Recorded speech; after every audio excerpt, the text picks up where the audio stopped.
Bienvenue dans Tout bascule. Je suis Peter Mertens et aujourd'hui je vous emmène à l'université de Gand. Imaginez, vous courez à Gand parce que vous êtes presque en retard pour le cours inaugural, le tout premier cours de l'année. Vous ne voulez le rater sous aucun prétexte. Le professeur invité cette année est une personnalité très en vue.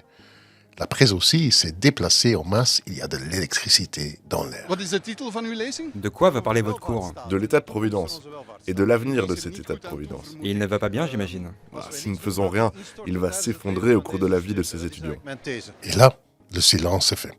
Bart de Wever monte sur l'estrade et se lance dans un discours fougueux sur l'histoire et sur l'avenir de ce qu'il appelle notre état-providence. Mais ce que vous entendez après vous laisse juste sans voix. Le socialisme athée est pernicieux. C'est vrai, hein, professeur? Bart de Wever réécrit toute notre histoire sociale. Il construit sa propre version. Il vante le rôle du capital, mais il cache l'origine de ce capital. Il efface la classe ouvrière comme si les usines tournaient toutes seules. Il balaie d'un revers de la main le mouvement ouvrier socialiste. Les principes fondamentaux de notre sécurité sociale à la poubelle.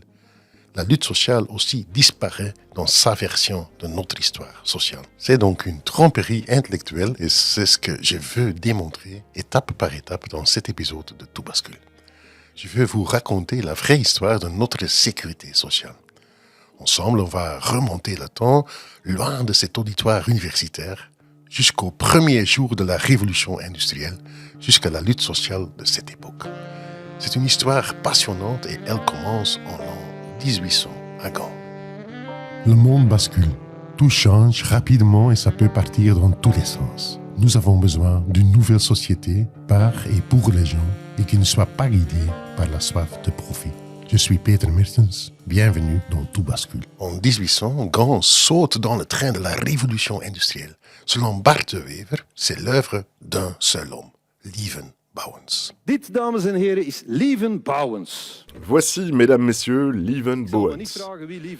Je ne vais pas vous demander qui il est exactement, je vais vous le dire tout de suite.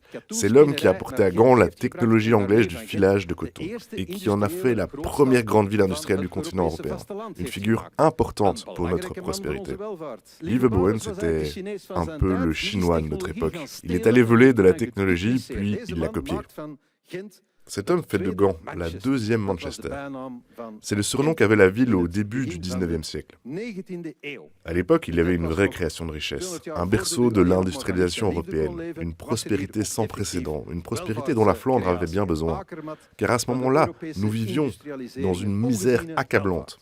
Welvaart die Vlaanderen goed kon gebruiken, want op dat moment leven wij in schrijnende armoede. Bart de Wever a raison sur un point. La révolution industrielle a effectivement commencé en Angleterre et c'est bien Lieven Bouwens qui fait entrer Gand dans l'ère capitaliste en faisant passer clandestinement la technologie de pointe britannique sur le continent. Ce sera le début du développement économique fulgurant. La Belgique devient le premier pays industrialisé du continent avec les aciéries de Cockerill-à-Liège, la région minière de Borinage, le pôle industriel du charbon, du verre et du métal à Charleroi, et avec le textile à Gand, sans oublier Verviers, la première ville textile du pays. La technique a toujours été un facteur crucial dans le développement de la production. Ce n'est pas différent aujourd'hui. Et c'est en grande partie le sujet de mon livre Mutinerie. Au milieu du XVIIIe siècle, les Anglais ont encore une avance technologique énorme. Jusque-là, les textiles comme la laine et le coton sont encore largement produits à la main, principalement par des tisserands à domicile, par des femmes et des enfants qui reçoivent un salaire à la pièce, c'est-à-dire qui n'étaient pas payés à l'heure, mais par pièce produite. Ça va changer à la fin du XIXe siècle. Le développement de machines à filer comme la spinning jenny, le waterframe, la mule jenny et le métier à tisser mécanique vont permettre de produire le coton beaucoup plus rapidement, à une échelle beaucoup plus grande et à moindre coût. L'État britannique a systématiquement protégé l'avance technologique de sa bourgeoisie, précisément parce que les nouvelles machines à filer et à tisser constituaient une puissance économique inouïe. L'Angleterre voulait donc à tout prix éviter que cette technologie n'arrive sur le continent européen. C'est la raison pour laquelle ils ont mis en place une série de lois strictes. d'interdiction d'exploitation, des mécanismes de contrôle et des tarifs. Que fait alors Lievenbouwens? Il part en Angleterre et fait passer en contrebande des pièces d'une mule Jenny, le métier à tisser mécanique le plus sophistiqué de l'époque, vers la Belgique. Totalement illégal, comme un trafiquant de drogue aujourd'hui, il doit tout cacher. Ça devient des poêles à frire, des tubes métalliques, du bois, du matériel de visserie, etc. Il envoie ça sous la forme de petits chargements sur des navires marchands ordinaires. Et après un détour énorme, ces pièces arrivent finalement à Gand. Bouwens fait remonter ces machines pour ensuite les copier à très grande échelle. Il achète un ancien monastère à Gand et transforme la chapelle en une usine textile remplie de main-d'œuvre bon marché. Je vous dirai tout à l'heure où Lievenbouwens a trouvé cette main-d'œuvre bon marché. Vous n'allez pas en revenir. Lievenbouwens, c'était de l'espionnage économique de haute vol, comparable à l'espionnage nucléaire d'aujourd'hui. Les Britanniques étaient furieux. Ça, vous pouvez l'imaginer. L'establishment britannique voulait voir Bouwens la corde au cou et a tenté de l'arrêter pour contrebande, violation d'interdiction d'exploitation et espionnage industriel. Mais Bouwens était sous la haute protection d'un allié puissant, Napoléon Bonaparte, empereur de France, qui n'avait pas la moindre intention de livrer aux Anglais. On va donc faire un petit résumé. Au milieu du XVIIIe siècle, on développe en Angleterre des machines fantastiques pour filer et tisser. Lievenbouwens voit ça et se dit « il faut qu'on ait ça aussi à Gand ». Il fait passer illégalement des pièces de ces machines à Gand pour les reproduire. Une mule Jenny belge dans un monastère reconverti. Sa technologie illégale a donné à Bouwens une avance exceptionnelle sur tout le continent européen. Parce que lui, il pouvait produire du fil que personne ne pouvait concurrencer. Ça lui a rapporté pendant des années des profits quasi monopolistiques. La question est, où Lievenbouwens a-t-il trouvé le capital pour construire des usines textiles partout? Si on croit Bart de Wever, Lievenbouwens était simplement un homme d'affaires intelligent et rusé, un exemple parfait de l'esprit d'entreprise flamand typique. La réalité, c'est autre chose, complètement autre chose. Lievenbouwens vient d'une famille de marchands qui a fait fortune dans le commerce de produits coloniaux, comme le sucre, le café, le cacao, les épices et le coton. Ce réseau colonial a assuré à la famille Bouwens une rentrée d'argent régulière, des contacts internationaux et une expertise commerciale. C'est comme ça qu'ils se font une place dans la bourgeoisie aisée de Gand. Sur ce colonialisme de Wever reste bien silencieux. Au début du XIXe siècle, la richesse de la famille Bouwens s'étend encore quand Lievenbouwens obtient le droit de fournir des articles de cuir, des uniformes, des tissus et de l'équipement pour la gigantesque armée de Napoléon. Bouwens était connu comme un homme de confiance de l'administration française en Belgique. Ses commandes publiques lucratives ont rapporté à Bouwens des profits énormes et garantis. Quand Bart de Wever parle de Manchester et de Gand au XIXe siècle, il ne mentionne jamais que cette industrie textile capitaliste naissante tournait grâce au coton bon marché provenant de plantations coloniales esclavagistes. Début mars, j'ai visité avec mes deux fils le People's History Museum à Manchester. C'est un musée fantastique sur l'histoire de l'industrie de la classe ouvrière à Manchester, en Angleterre. On y trouve ces premiers grands métiers à tisser mécaniques qui produisent un vacarme métallique assourdissant. On y voit aussi des images glaçantes des gigantesques plantations de coton en Alabama, au Mississippi et dans d'autres États du sud des États-Unis. Là où des millions de personnes réduites en esclavage devaient, sous le régime le plus brutal, assurer un approvisionnement énorme, bon marché et continu en coton. Le coton de l'esclavage était la pierre angulaire de la machinerie textile industrielle européenne. Sans cette matière première bon marché, Manchester n'aurait jamais pu devenir le centre mondial de l'industrie du coton et Gand n'aurait jamais pu jouer son rôle de grande ville industrielle. Jusqu'à présent, nous avons parlé que du capital de Lievenbouwens. Mais il y a deux conditions pour que le capitalisme puisse se développer. Un, il doit y avoir suffisamment de capital, suffisamment de richesse pour créer des entreprises capitalistes. Et deux, il doit y avoir suffisamment de main-d'œuvre disponible, des personnes sans propriété ni moyens de subsistance qui sont obligées donc de vendre leur force de travail. Il y a besoin de capital et il y a besoin de travail. Et c'est le grand angle mort dans toute l'histoire de Bart de Wever. Quand Bauwens a installé ses multigénies à Gand, il n'existait pas encore de prolétariat industriel stable sur le continent. Les tisserands et les fileurs travaillaient chez eux. Ils étaient hostiles au travail en usine et ils tenaient à la propriété de leur métier ou de leur rouet, leur propre moyen de travail. Ils voyaient le travail en usine comme une dégradation et une perte d'autonomie. Dans son œuvre la plus connue, Le Capital, Karl Marx écrit que la classe ouvrière sous le capitalisme n'émerge pas par le travail libre, mais par, je cite, la violence, la contrainte et l'expropriation de masse de ses moyens de subsistance. C'est exactement ce qui se passe à Gand. Puisque les tisserands à domicile ne voulaient pas travailler de leur propre chef à l'usine, les autorités ne leur ont pas laissé le choix. Les sans-abri, les vagabonds, les mendiants et autres indésirables étaient arrêtés administrativement et soumis au travail forcé. C'était aussi comme ça pour les filatures mécanisées de Lieve Bauwens. Elles ne tournaient pas au travail libre dans l'usine, mais au travail forcé fourni par le gouvernement. Dans la maison de correction gantoise de la rue Raspeus, on enfermait des sans-abri, des vagabonds, des mendiants, des femmes qualifiées de moralement dépravées et des petits délinquants, et on les forçait à travailler sur les multigénies. C'est ce travail qui a créé la richesse dans les usines de Lieve Bauwens. Et c'est la famille Bauwens qui s'est approprié cette richesse. Voilà l'essentiel. Sans classe travailleuse, pas de prospérité, ni à l'époque, ni aujourd'hui. Et sur ce fait essentiel, Bart de Wever ne dit pas un mot. Si vous écoutez ce récit de Wever sur Lieve Bauwens du point de vue de la classe travailleuse, c'est vraiment une toute autre histoire. Je vous le fais réécouter. À l'époque, il y avait une vraie création de richesse, un berceau de l'industrialisation européenne, une prospérité sans précédent. Une prospérité sans précédent, en effet. Mais pour qui? Les travailleurs et travailleuses du textile gantois n'en ont jamais vu la couleur. La richesse qui a émergé dans les premières filatures gantoises était le travail de milliers d'ouvriers et ouvrières qui transformaient le coton et faisaient tourner les usines.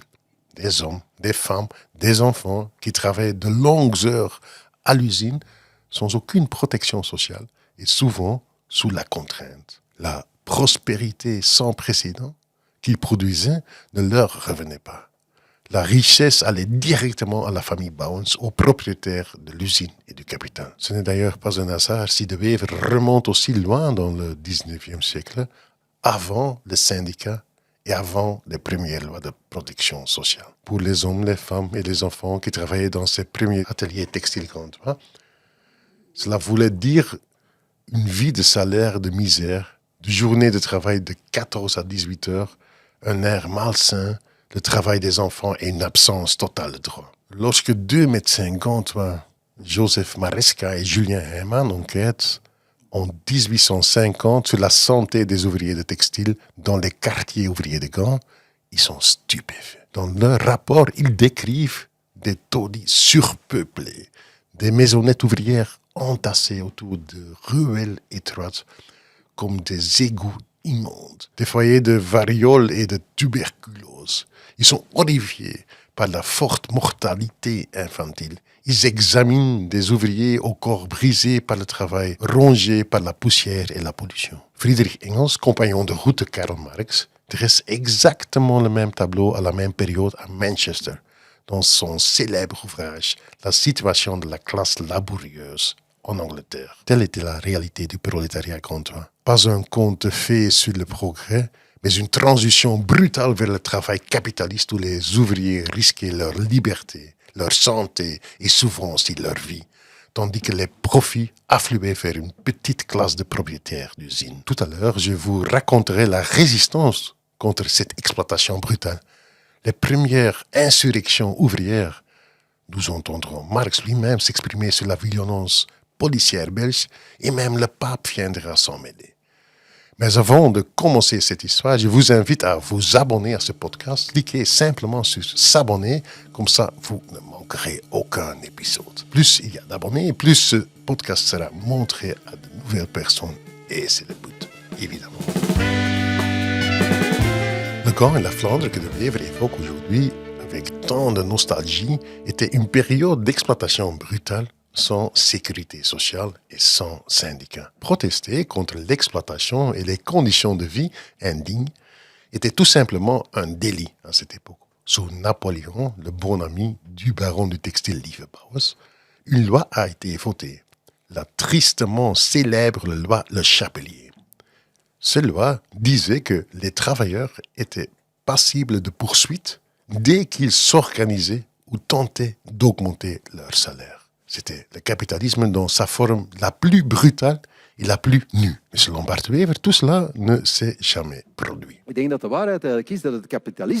Je pense que la vérité est que le capitalisme n'a jamais été expérimenté sous sa forme pure. Et c'est peut-être une bonne chose d'ailleurs. Les États-Unis en sont probablement ceux qui se rapprochent le plus. Et là-bas, vous voyez immédiatement les défauts du capitalisme pur. Quand on se promène à New York, on ne peut pas passer à côté. Les sans-abri sont partout, il y a des gens qui passent à travers les mailles du filet et plus rien ne les rattrape. Quand ils touchent le fond, c'est vraiment la limite, le fond absolu.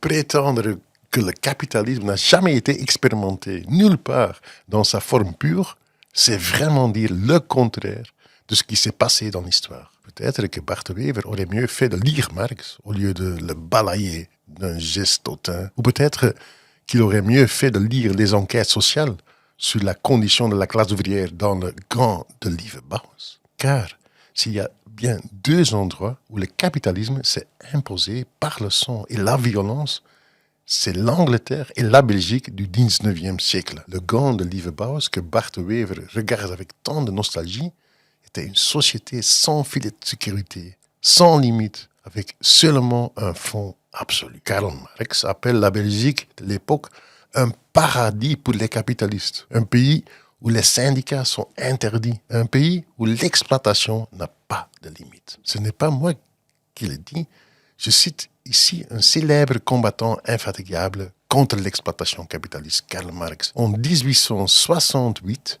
une grève avait éclaté dans les bassins industriels de Seraing près de Liège et dans le bourrinage. Elle a été réprimée dans le sang par la garde civique, la gendarmerie de l'époque. 9 ouvriers ont été abattus et Karl Marx était dans une colère noire.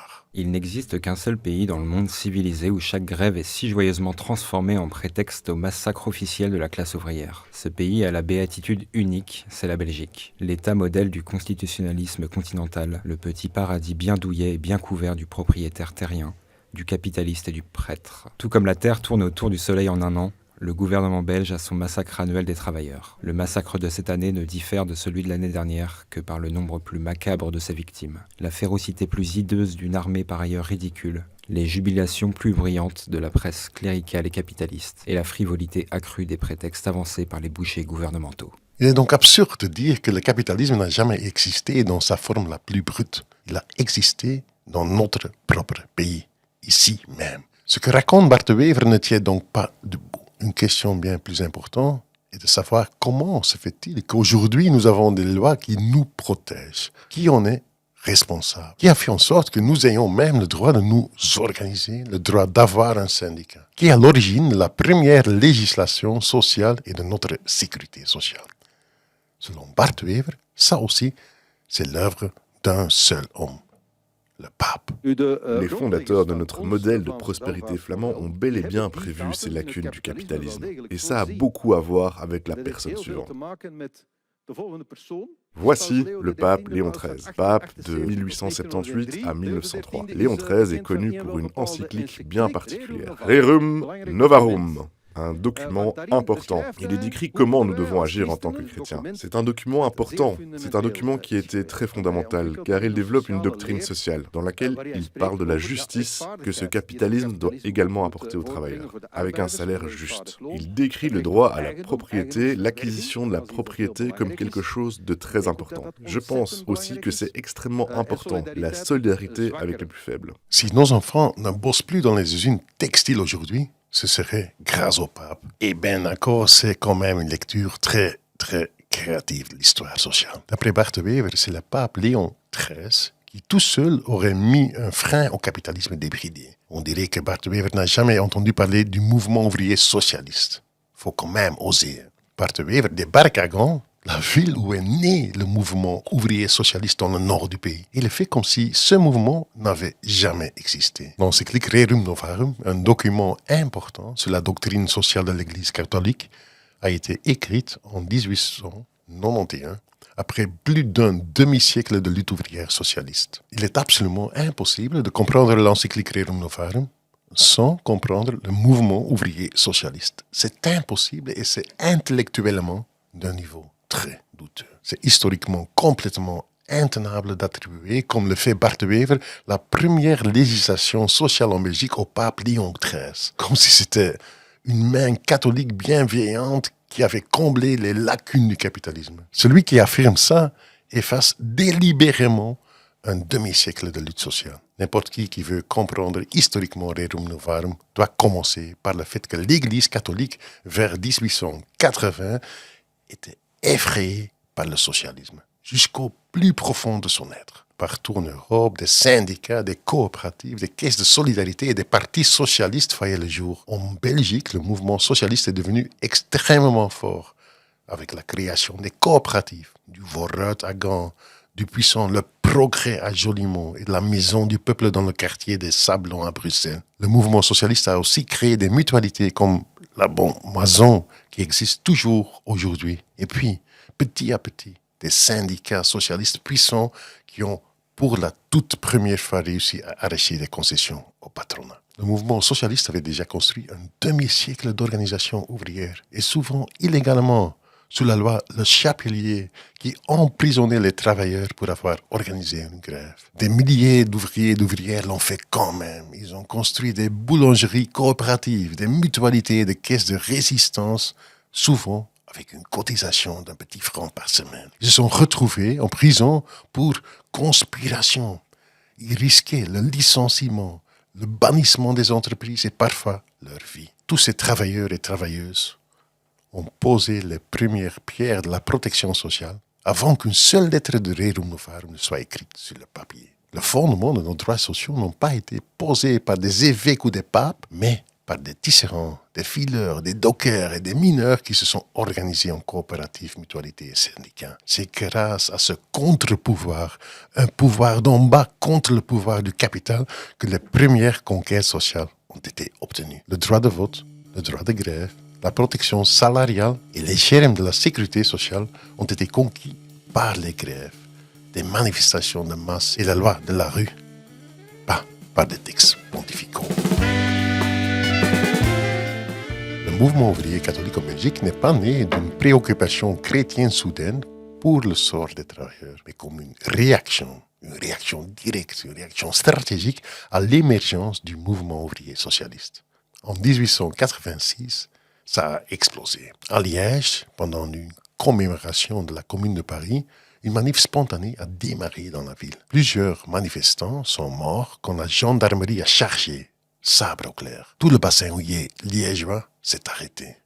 La vague de grève s'est propagée à toute vitesse vers le Pays Noir, la région minière autour de Charleroi et en Flandre aussi, des grèves de solidarité ont éclaté. Le gouvernement Bernard a fini par envoyer carrément l'armée pour écraser la révolte. 28 grévistes ont été abattus de sang-froid. L'histoire du mouvement ouvrier belge, à la fin du 19e siècle et au début du 20e siècle, elle est écrite avec du sang. À chaque fois que les travailleurs se levaient contre la misère, le travail des enfants, les salaires de faim ou le droit de vote qu'on leur refusait, l'État répondait avec des baïonnettes, des balles et de la cavalerie. Cette explosion sociale a terrorisé l'ordre établi. Et ça n'a fait qu'empirer quand le POB, le Parti ouvrier belge, a fait une percée spectaculaire aux élections de 1894 et a gagné 28 sièges d'un coup. La charité ou les sermons du dimanche, ça ne suffisait plus. La réaction n'est pas venue d'en bas, mais d'en haut. Avec la création de la Ligue démocratique belge en 1891, des ecclésiastiques et des intellectuels ont tenté de créer un cadre dans lequel les ouvriers pouvaient être récupérés et détournés du POB. La structure organisationnelle socialiste a été délibérément copiée et utilisée comme une arme de contre-attaque. Les coopératives catholiques et les maisons du travail devaient contrer les coopératives du mouvement socialiste. Ces maisons du peuple porteront souvent de noms comme la paix. Et il s'agit alors de paix entre les classes, en réponse à la lutte des classes. Finalement, les catholiques créent aussi leurs propres syndicats. Par exemple, la Ligue ouvrière antisocialiste à Gand en 1880. Le nom dit tout. Un syndicat contre le socialisme. Un point mort pour le mouvement ouvrier qui servira de briseur de grève pendant les grandes grèves de 1902 et de 1913. C'est ainsi que le pilier catholique a tenté de retenir la classe ouvrière en construisant sa propre version de ce que les socialistes avaient déjà créé. Non pas pour émanciper, mais pour freiner. Je résume un peu parce que c'était quand même un sacré morceau d'histoire sociale. Rerum Novarum, cette fameuse encyclique papale, ce n'était pas un grand moment d'humanisme ou de sens social, comme le dit Barthe-Wever. C'était plutôt un changement de stratégie de l'establishment catholique pour couper les ailes au socialisme. C'était un instrument idéologique conçu et écrit par des aristocrates, des évêques et des penseurs conservateurs qui se sont réunis dans l'Union de Fribourg avec un seul objectif: neutraliser le mouvement ouvrier socialiste grandissant. L'encyclique condamnait le socialisme, défendait le caractère sacré de la propriété privée capitaliste et n'offrait qu'un salaire juste minimal qui devait donner aux travailleurs juste assez pour continuer à fonctionner comme un sujet de l'ordre établi. Il n'est pas du tout anodin que Barthe-Wever s'y réfère. Pour Barthe-Wever, Rerum Novarum est une réponse catholique au socialisme athée et pernicieux. C'est vrai, hein, professeur? Athée et pernicieux. Ah oui, et voilà, il hoche la tête. On a déjà mis en lumière deux angles morts de l'histoire de Barthe-Wever. Quand le Premier ministre décrit notre histoire sociale, on y trouve, premièrement, aucune trace des travailleurs. Et deuxièmement, et surtout, aucun mouvement ouvrier socialiste. Un troisième angle mort chez Barthe-Wever, les principes de la sécurité sociale. C'est l'un des passages les plus frappants du cours inaugural de Wever. Sa vision de l'avenir de notre État-providence vient tout droit du passé. Donc l'État a vraiment un rôle à jouer dans la lutte contre la pauvreté et la maladie. Et on arrive alors à ce modèle. C'est en fait le modèle originel de l'État-providence. Son socle, c'est la prospérité. Donc il faut d'abord gagner de l'argent, et cet argent soutient ensuite l'essentiel. 1. Que vous ne tombiez pas dans une pauvreté totale. Chez nous, espérons-le, il y a une limite à laquelle vous pouvez tomber avant le fond absolu. 2. Les soins de santé. Si vous êtes malade, vous pouvez compter sur l'État pour vous assurer. Et 3. Quand vous êtes plus vieux, vous recevez une pension. Et vous pouvez passer vos vieux jours dans de bonnes conditions. Ça, c'est l'essentiel. Quand Barthe-Wever réduit l'État-providence à 3 piliers, assistance aux pauvres, soins aux malades et soins aux personnes âgées, il trahit non seulement une mauvaise compréhension de la sécurité sociale, mais aussi un agenda politique. L'assistance aux pauvres, les soins aux malades et les soins aux personnes âgées dont parle de Wever ne sont pas les piliers de l'État-providence, ce sont les piliers de l'ancien État-assistance, directement du 19e siècle, l'époque de la charité, de l'aumône et de l'assistance publique, où ceux qui étaient en difficulté devraient compter sur les faveurs des riches, de l'Église ou de l'État. Pas de droit, mais de l'aide. Pas de solidarité, mais de la pitié. La sécurité sociale, comme elle est établie dans le pacte social de 1944 à la fin du Deuxième Guerre mondiale, c'est quelque chose de totalement différent. La sécurité sociale repose sur 4 principes fondamentaux. 1. L'universalité. Toute personne a droit à une protection sociale. 2. La solidarité. Les plus forts contribuent pour les plus faibles, les actifs pour les inactifs, ceux en bonne santé pour les malades. 3. Il ne s'agit pas des faveurs, il s'agit des droits. La protection sociale est un dû, pas une charité. Et 4. Le financement collectif et la gestion paritaire. Ça veut dire la sécurité sociale est financée par nos salaires et elle est gérée ensemble par des syndicats et des employeurs. C'est quelque chose de totalement différent de ce que raconte Bart de Wever. Les soins aux personnes âgées, les soins aux malades et l'assistance aux pauvres dont parle de Wever, cela relève de l'aide, de la charité, de la compassion uniquement pour ceux qui ont vraiment besoin. Donc pas du tout universel.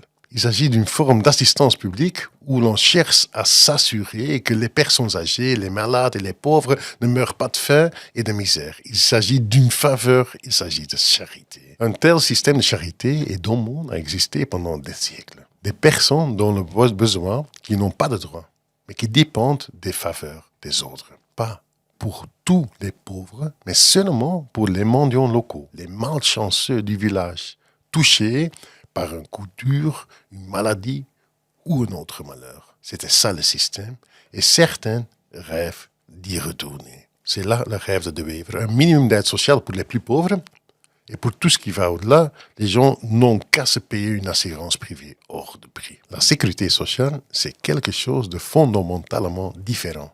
Ce sont les pensions, les allocations de chômage, les allocations familiales, les congés payés annuels, et la protection sociale en cas de maladie ou d'invalidité, de maladie professionnelle ou d'accident de travail. Ce sont ces 7 branches qui sont fondées sur la solidarité et non sur la charité de bienfaiteurs arbitraires. Une solidarité organisée collectivement entre les travailleurs et les sans-emploi, entre les jeunes et les moins jeunes, entre ceux en bonne santé et les malades, entre les personnes avec et sans revenus, entre les familles avec et sans enfants. Car qui est à l'abri de tomber malade ou de perdre son emploi? C'est pour ça qu'il existe une assurance obligatoire, avec des cotisations obligatoires, où chacun contribue à la sécurité sociale selon ses moyens, avec des droits acquis en fonction de ses cotisations. L'essence de la sécurité sociale n'est pas seulement la prospérité. L'essence, c'est la lutte contre l'insécurité structurelle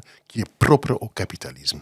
Le capital a un intérêt à ce que le travail reste dépendant et vulnérable. Et donc, la sécurité sociale brise en partie cette dépendance. Dans ces premières années de la sécurité sociale, juste après la Seconde Guerre mondiale, on le disait aussi dans le mouvement ouvrier. La sécurité sociale est la solidarité organisée de la classe travailleuse contre le profit organisé du capital. Ou, plus simplement, la sécurité sociale, c'est un morceau de socialisme dans le capitalisme. Et ce morceau de socialisme-là, Bart de Wever voudrait le démolir le plus vite possible. Tout ce que nous considérons aujourd'hui comme évident, les pensions, l'assurance maladie, les allocations familiales, les indemnités de chômage, tout cela n'est pas le fruit de la charité ou de la compassion, mais du pouvoir. Un pouvoir que les travailleurs ont construit eux-mêmes. Chaque conquête sociale a été une concession de la classe dominante pour éviter pire. Elle n'est jamais venue d'elle-même, on ne l'a jamais reçue en cadeau, on a toujours dû se battre pour ça. Et donc la sécurité sociale moderne a été mise en place fin 1944 avec un pacte social après 3 ans de résistance antifasciste contre l'occupant nazi. C'est d'ailleurs sur la naissance de ce pacte social que j'ai fait mon mémoire de fin d'études à l'université de Gand. Dans le pacte social arrivent de vraies pensions, une vraie assurance maladie et invalidité, une vraie assurance chômage et les allocations familiales. Et voilà ce que Bart de Wever en dit. Et écoutez bien ce qu'il dit à la fin. C'est la troisième voie. La troisième voie que l'Europe a choisie après la Seconde Guerre mondiale. À l'époque, nous nous trouvions vraiment sur la corde raide entre le capitalisme et le communisme. Il fallait choisir. L'Europe de l'Est n'avait pas le choix. L'Europe de l'Ouest a choisi une troisième voie. Pas le capitalisme effréné, et certainement pas le communisme, mais ceci, la construction d'État-providence. Vous avez bien entendu. Certainement pas le communisme. À la fin de la Seconde Guerre mondiale, les principaux milieux patronaux ne savent pas quelle voie l'Europe va emprunter. Est-ce qu'elle sera reconstruite sur des bases capitalistes ou plutôt vers un avenir socialiste? La guerre a détruit des villes, des entreprises. La population est épuisée, et affamée, et la force organisée la plus importante, politiquement, au sein du peuple, se trouve à ce moment-là sans aucun doute, dans les partis communistes. Les dirigeants gouvernementaux et syndicaux en exil à Londres, qui choisissent en 1944 de construire un pacte social, sont très clairs sur leur motivation. Ils agissent par peur des communistes. Le professeur Van Damme dira plus tard à ce sujet, et je cite, « Nous devions installer un large système de sécurité sociale, sinon nous serions peut-être devenus communistes. » Maintenant que cette pression a disparu, il peut être tentant pour certains d'instaurer partout un système à l'américaine. C'est comme ça qu'est né le pacte social en Belgique, avec la création de la sécurité sociale. C'est un progrès fantastique, une conquête qui aurait été impossible sans la pression venue d'en bas, sans la résistance antifasciste et sans les syndicats. Mais elle est aussi le résultat d'une concession pour éviter pire. La sécurité sociale a été créée comme une assurance sociale, comme une caisse collective financée par le travail. Chaque travailleur cède une partie de son salaire à la caisse collective de la sécurité sociale. Et les patrons doivent également contribuer à cette caisse collective. C'est pour être clair aussi du salaire différé, mais il est versé dans la caisse de la sécurité sociale sous le nom de cotisation patronale. Dans le système capitaliste, aucune conquête n'est sûre ou définitive. Elle restera constamment sous la pression du capital. Il en va de même pour la sécurité sociale. Les patrons font du lobbying à tout va pour contribuer toujours moins à la sécurité sociale. Il y a 25 ans, un employeur payait 33 € de cotisation sociale pour 100 € de salaire. Aujourd'hui, ce n'est plus que 21 €, selon les chiffres du Bureau du Plan. C'est Bart de Wever lui-même qui a réduit toute la base de la sécurité sociale avec son fameux tax shift, avec le soutien du MR de Charles Michel à l'époque. L'un après l'autre, les gouvernements ont organisé un énorme vol de la sécurité sociale via toutes sortes de réductions, d'exemptions et de diminutions de cotisations patronales. Une escroquerie et un chèque en bois. Les nationalistes flamands n'ont jamais levé le petit doigt pour renforcer la sécurité sociale, mais ils ont entre-temps eux-mêmes coupé les fondements de notre protection sociale. C'est le bilan de Wever et compagnie, mais aussi notamment de Bouchier et du MR. Bart de Wever efface la classe ouvrière, le mouvement ouvrier, la sécurité sociale, et il aimerait par-dessus tout balayer toute résistance à sa politique de casse sociale de revers de main. Quand il en parle, on entend presque trembler de colère. Allons-nous maintenant faire grève et tout paralyser pour garder des choses alors que les chiffres nous montrent que c'est intenable? Je peux vous montrer toutes les sources, c'est indéniable. Va-t-on vraiment faire grève pour dire non, nous voulons quand même tout garder, il faut rien changer? Respire, Bart. Inspire. Expire. Ce qui est vraiment frappant, c'est la façon dont Bart de Wever essaye de présenter le démantèlement de la sécurité sociale comme quelque chose de tout à fait normal. Et la résistance contre ce démantèlement comme quelque chose de complètement anormal. L'homme qui vient de passer 1 heure à effacer le mouvement ouvrier de l'histoire, qui a réussi à ne rien dire sur la grève noire de 1886, les 3 grandes grèves générales de 1893, de 1903 et 1912, l'énorme grève de 1936 et la résistance antifasciste lors de la création de la sécurité sociale, cet homme va maintenant monter les étudiants contre le mouvement ouvrier et contre l'arme qu'est la grève. La vérité est que les nationalistes flamands n'ont pas levé le petit doigt pour construire la sécurité sociale. C'était l'œuvre du mouvement ouvrier à travers un siècle de lutte sociale. Des Bruxellois, des Liégeois, des Gantois l'ont construit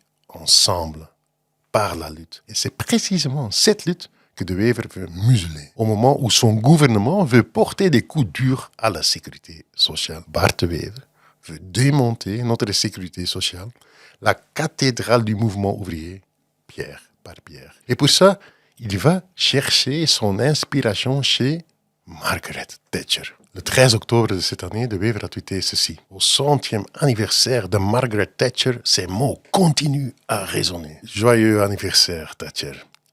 De Wever joint une grande photo de Margaret Thatcher avec ce texte. Nous devons équilibrer notre production et nos revenus. Ce n'est pas populaire, mais c'est fondamentalement sain. Et je crois que les gens comprennent qu'il n'y a pas de réelle alternative. Voilà. On ne peut pas faire autrement. Il n'y a pas d'alternative. There is no alternative. Et Margaret Thatcher nous l'a démontré. Cette petite phrase n'est pas un hasard. Elle est au cœur de sa stratégie de communication. Parce que celui qui dit qu'il n'y a pas d'alternative clôt le débat. Comme si des coupes budgétaires n'étaient pas un choix politique, mais une loi de la nature. Margaret Thatcher, elle, est arrivée au pouvoir en 1979 avec un objectif très clair. En finir avec le consensus collectif de l'après-guerre. Sa soi-disant thérapie Thatcher n'était pas une nécessité économique, mais un projet idéologique qui visait à briser le collectivisme et à placer l'individualisme du marché au centre. Le cœur de sa politique était simple. Affaiblir le pouvoir des syndicats, sacrifier l'emploi pour casser l'inflation et via une profonde récession, faire reculer la classe ouvrière en Angleterre. J'ai décrit tout ça dans Mutinerie, mon livre. Thatcher n'a absolument pas sorti la Grande-Bretagne de la crise. Au contraire, en 1980 et en 1981, le Royaume-Uni a plongé dans la récession la plus brutale et la plus profonde depuis la guerre. Les investissements privés et publics se sont effondrés. Les entreprises ont fait faillite. L'industrie manufacturière du nord de l'Angleterre a été frappée de plein fouet. 3 millions de chômeurs ont payé le prix de la thérapie de choc de Thatcher. 3 millions. Dans certaines parties de Midlands, cette ceinture industrielle, autrefois si fière, le chômage a grimpé à plus de 30%. Et jusqu'aujourd'hui, certaines communes ouvrières ne sont jamais remises de ce coup. C'est donc ce modèle-là que Bart de Wever met en avant, ouvertement, fièrement, très clairement. Je vais vous le faire réécouter, parce que de Wever n'a pas seulement une dent contre les syndicats, il veut aussi décider lui-même de ce qu'il peut faire ou ne pas faire. Allons-nous maintenant faire grève et tout paralyser pour garder des choses alors que les chiffres nous montrent que c'est intenable? Je peux vous montrer toutes les sources, c'est indéniable. Va-t-on vraiment faire grève pour dire non, nous voulons quand même tout garder, il ne faut rien changer? Non, monsieur de Wever, c'est pas comme ça que ça marche.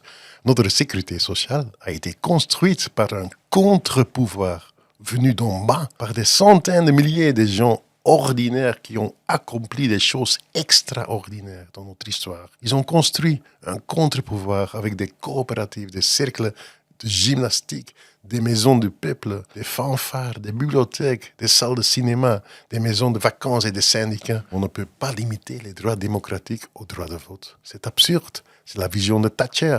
Aller voter une fois de temps en temps et puis se taire. Et ensuite, le gouvernement, un chef de gouvernement de Wever, décidera si vous avez le droit de faire grève, de manifester, de créer une organisation. Non. Heureusement, notre histoire sociale a pris un autre chemin. Les gens ont arraché le droit de s'organiser, le droit à l'action, le droit de faire entendre leur voix dans l'entreprise, dans la rue, dans le syndicat, dans les comités d'action. Et c'est ainsi que les gens, depuis la base, ont construit un contre-pouvoir, une force contraire à la dictature de l'argent roi. Ça signifie qu'il existe une lutte permanente entre les puissances de l'argent d'en haut et les forces sociales d'en bas. Ce sont des rapports de force que vous devez systématiquement renforcer en tant que mouvement ouvrier, mais aussi en tant que mouvement de femmes, mouvement pour le climat, collectif de quartier, organisation de lutte contre la pauvreté, etc. Les syndicats ont une force particulière.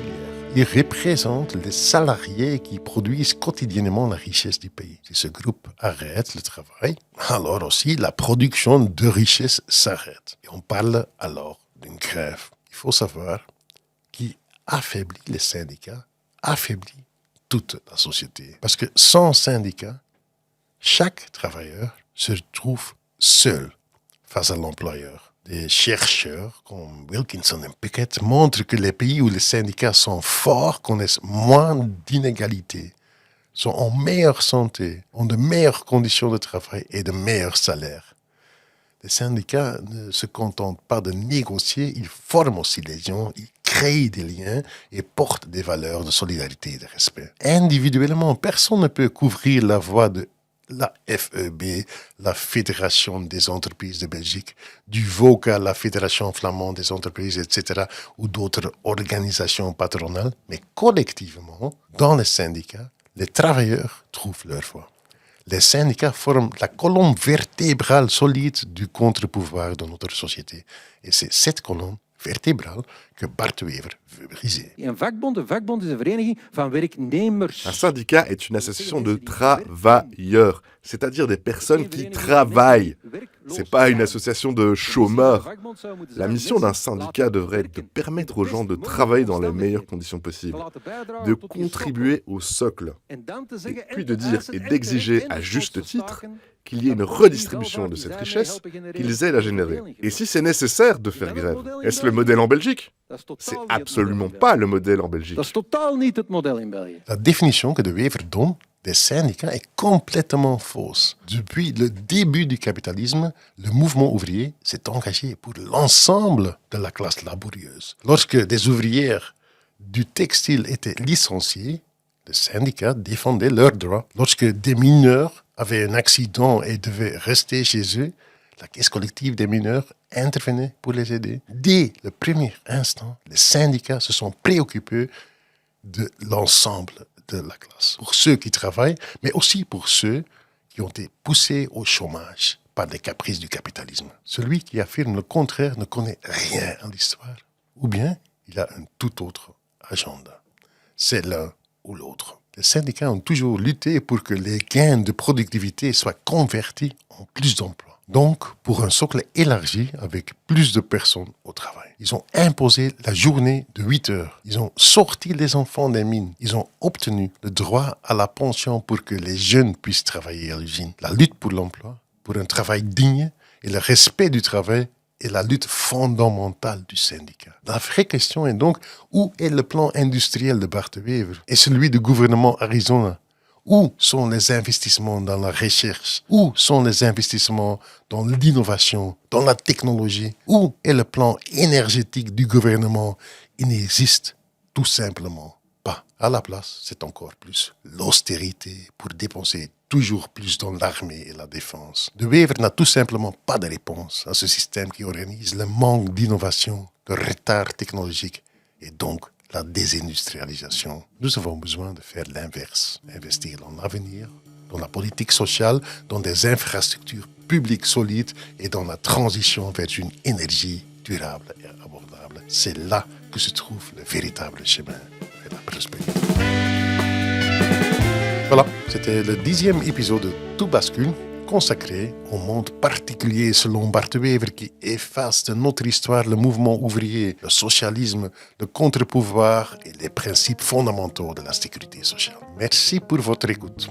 Si vous avez apprécié cet épisode, abonnez-vous à Tout bascule. Un simple clic sur s'abonner, ça aide vraiment. Le podcast est alors proposé plus souvent à de nouvelles personnes et ces histoires ne se retrouvent pas tout en bas des résultats de recherche. Et pour vous, c'est pratique aussi parce que les nouveaux épisodes apparaissent automatiquement dans votre fil. Vous n'avez plus à les chercher. Tout bascule a été réalisé avec la collaboration de Gilles Verts et de Tom de Meester. Merci également à l'équipe de Facto, Tibor van Kutzen et Livia Lumia pour la version francophone. Ceci est un podcast Facto, un média marxiste créé par le PTB. Si vous vous demandez comment le monde fonctionne vraiment, suivez Facto sur les réseaux sociaux, sur YouTube et sur votre plateforme de podcast préférée. Abonnez-vous à notre canal WhatsApp pour recevoir tous les derniers épisodes en exclusivité. Facto. Comprendre le monde pour le changer.